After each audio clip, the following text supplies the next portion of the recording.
Have you ever wondered why some countries seem to throw open their doors to global trade while others build massive economic walls? Well, it all comes down to this constant battle over one single crucial idea: economic security. It's this invisible force that shapes, well, just about everything, from the phone in your hand to the price of gas. Okay, let's dive into this global tug-of-war. So here's what we're going to cover. First, we'll break down what economic security actually means. Then, we're going to take a trip back in time to see how our interconnected global economy was even built in the first place. We'll look at the really powerful arguments for free trade, and then flip the coin and explore why nations sometimes push back with protectionism. And finally, we'll pull it all together to see what today's economic battlefield looks like. All right, first things first, when we talk about a country being economically secure, what are we really talking about? It's way more than just a nation having a big bank account. At its heart, the definition is actually pretty personal. Just think about your own financial situation for a second. You want a stable income, right? So you can handle your life today and still plan for tomorrow. It's exactly the same idea for a country, just on a massive scale. It's about having those predictable resources to keep things running and hopefully improve life for its citizens. So, how can you tell if a country's economy is actually healthy? Well, economists look for a few key vital signs. They want to see that the economy isn't just relying on one thing, but has balanced sectors like manufacturing and tech. They're looking for a healthy flow of money coming in and out, a stable currency that people actually trust, and of course, the ability for the nation to pay its bills. And a really big one? A balanced trade relationship, where what a country buys from the world and what it sells to the world are more or less equal. So how did we get here? This hyper-connected world we live in. It didn't just pop into existence. It was built piece by piece over hundreds of years by some of the most powerful forces in human history. You know, the story of our global economy really kicks into high gear back in the 18th century with the Industrial Revolution. Then, that was supercharged by the age of imperialism, which created these global supply chains, often, let's be honest, through force. And finally, after the devastation of World War II, world leaders very deliberately designed a new system to encourage integration, creating institutions you've definitely heard of, like the World Bank and the IMF. The Industrial Revolution was a total game changer. Suddenly, with new machines and factories, you could produce goods on a scale that was just unimaginable before. But this created a new kind of hunger, a constant need for raw materials to feed the machines, and a desperate search for new markets to sell all the stuff you were making. This was really the spark that lit the fire of modern global trade. Imperialism then basically took that industrial hunger and went global with it. The model was pretty simple and pretty brutal. You extract raw materials like cotton or rubber from colonies, ship them back to Europe to get manufactured into products, and then you sell those finished goods right back to the world, sometimes even to the very colonies you took the resources from. This created a powerful system of dependency that really hardwired our global economic connections. So, out of all this history, a very powerful and, frankly, revolutionary idea started to take hold. What if we just got rid of the economic borders altogether? What if we let goods flow freely? This is the core of free trade, and it's built on a couple of really foundational economic theories. First up, you've got Adam Smith. His idea of absolute advantage is actually super intuitive. Let's say one country is the absolute best in the world at making wine, and another country is the best at making cloth. Smith said it's kind of silly for them to both try to do everything. They should each just specialize in what they do best and then trade. That way, everybody gets more wine and more cloth. Everyone wins. Simple, right?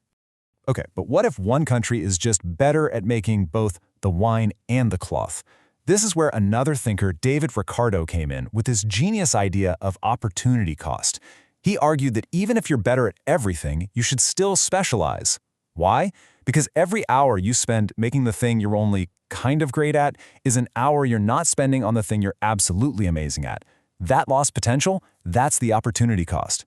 By focusing on your biggest strength and trading for the rest, both countries still end up better off. And this is what it all leads to. This picture of a container ship, that's the real-world result of those two huge ideas. We have trillions of dollars in goods constantly flowing across our oceans every single year, all because nations are specializing. It's created this vast, incredibly complex web of global interdependence. But, as you can probably guess, not everyone thinks this is the best path forward. For every single argument to tear down an economic wall, there's another argument to build it even higher. Welcome to the world of protectionism.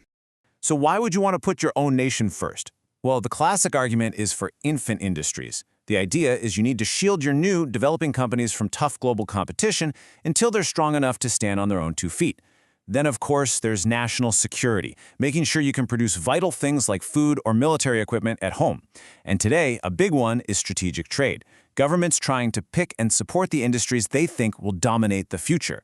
These aren't just old ideas, they're driving trade debates right now.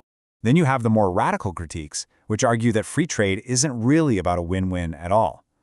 From this perspective, it's a system that just locks in the existing power structures. They argue it allows wealthy nations and their corporations to take advantage of lower wages and weaker regulations in developing countries.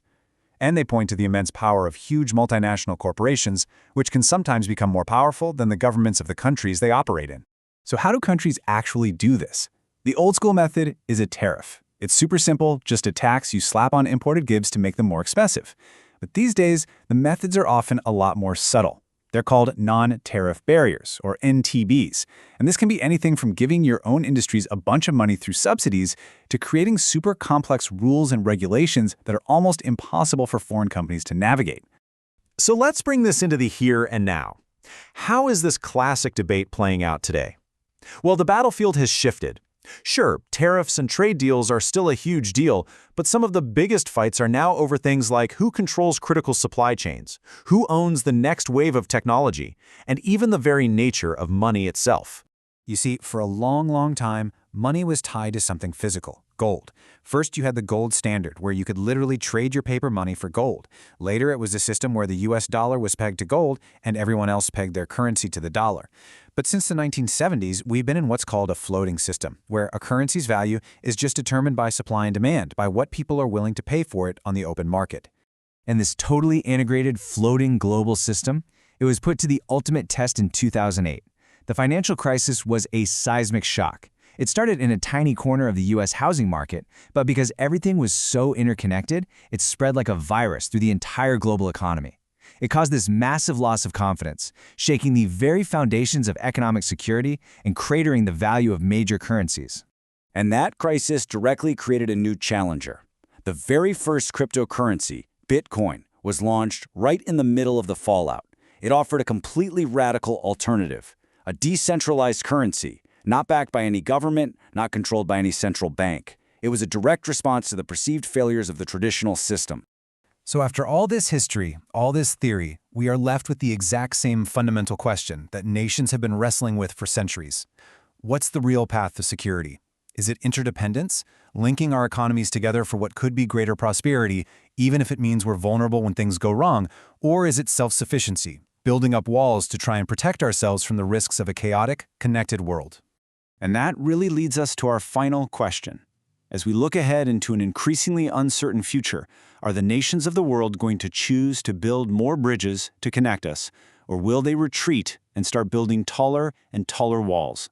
The answer to that question is going to define the world for all of us.